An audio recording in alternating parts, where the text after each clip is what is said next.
अस्सलाम वालेकुम, मैं हूं डॉक्टर मोहम्मद उस्मान और आज हम एक न्यू टॉपिक के ऊपर बात करेंगे।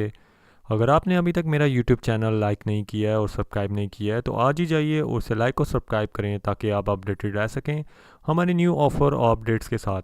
आप हमारा फेसबुक का पेज भी विज़िट कर सकते हैं और उसको भी लाइक और सब्सक्राइब कर सकते हैं ताकि आपको अपडेट्स मिलते रहें।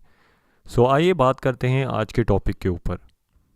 तो आज हम नेपोलियन के मार्च के बारे में बात करेंगे कि आपकी नेपोलियन की एक मार्च का एक विजुअलाइजेशन थी जो काफ़ी मशहूर है।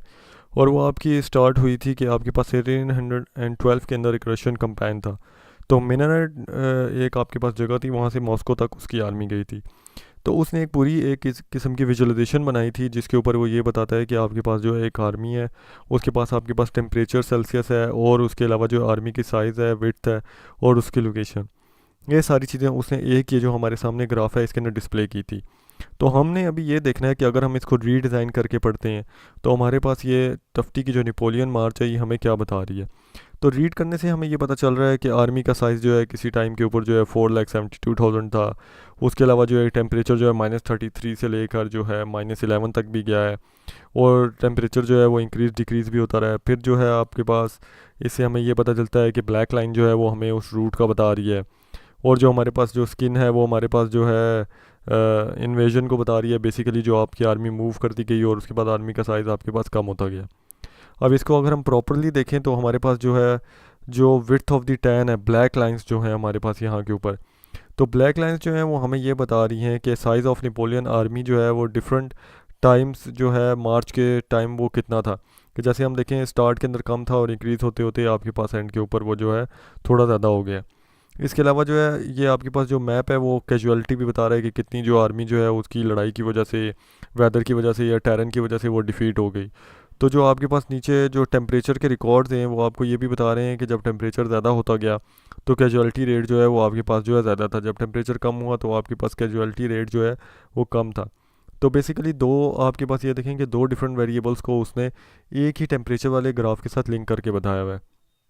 देन इसके अलावा नेपोलियन के मार्च के अंदर आपके पास मल्टीवेरिएट डाटा है। मल्टीवेरिएट डाटा का मतलब कि ये आपको 6 डिफरेंट चीज़ें बता रहा है जिसमें आर्मी का साइज़ बता रहा है, लोकेशन बता रहा है, डायरेक्शन बता रहा है, उनकी टाइम बता रहा है और टेम्परेचर बता रहा है। और उसके अलावा वो उसको डायरेक्ट लेबलिंग भी कर रहा है। वो लेबलिंग के अंदर क्या कर रहा है कि आपके पास जो है वर्ड्स और नंबर्स को और इमेजेस को उन्हें इंटीग्रेट किया हुआ है और उसने अपना ही एक सिस्टम के थ्रू उन्हें बना के रखा हुआ है। तो अगर हम वापस इसको दोबारा रीड करें तो अब आपको अंडरस्टैंडिंग आपकी ज़्यादा अच्छे तरीके से बिल्डअप हुई होगी कि आपके पास यहाँ से देखें तो आपके पास ये आर्मी जो है ये मूव करते करते ये यहाँ के ऊपर जो है उसकी कैजुअलिटी जून जो टेम्परेचर ऊपर चलता गया तो वो क्या बता रहा है कि आपके पास जो आर्मी की जो है कैजुअलिटी रेट जो है वो इंक्रीज़ कर रहा है। और जो टेम्परेचर आपके पास नीचे आता जा रहा है तो आपका कैजुअलिटी रेट जो है वो आपके पास जो है नीचे आता जा रहा है। तो बेसिकली हम अगर देखें तो -33 के ऊपर हम देखें तो ये अभी स्टार्टिंग पॉइंट था, लेकिन यहाँ से ऊपर जाएँ तो आपके पास जो है कैजुअलिटी रेट उसके हिसाब से इंक्रीज़ हुआ है। उसके हिसाब से आप देखें इस ग्राफ को आपने लिंक करना है टेम्परेचर वाले को ऊपर इसके साथ। तो जो ब्लैक लाइन है वो विड्थ ऑफ द आर्मी बता रही है। तो टेम्परेचर जब हमारे पास ऊपर की तरफ गया, जैसे 0 डिग्री की तरफ गया, तो आपके पास जो है जो विड्थ ऑफ द आर्मी है या आर्मी का जो साइज़ है वो इंक्रीज़ हो गया।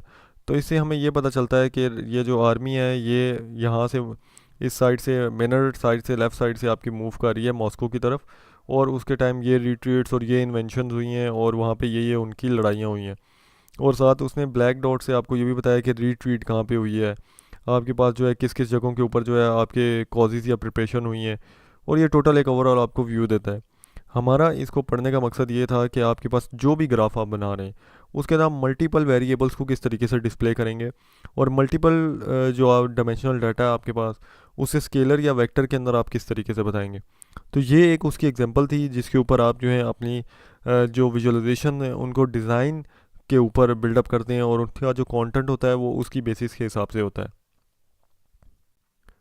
ये वीडियो तो यहीं तक थी। अगर आपको ये वीडियो पसंद आई ज़रूर हमारे यूट्यूब चैनल के ऊपर जाइएगा, उसे लाइक और सब्सक्राइब कीजिएगा। और आप ट्रेनिंग सर्टिफिकेट भी अर्न कर सकते हैं हमारे वीडियो चैनल से। उसकी प्रोसेस एज़ फॉलोज़ है। क्या सोच रहे हैं, आज ही जाइए हमारे यूट्यूब चैनल के ऊपर और स्टे अपडेटेड रहें ताकि आप भी फ्री सर्टिफिकेट्स अर्न कर सकें। शुक्रिया।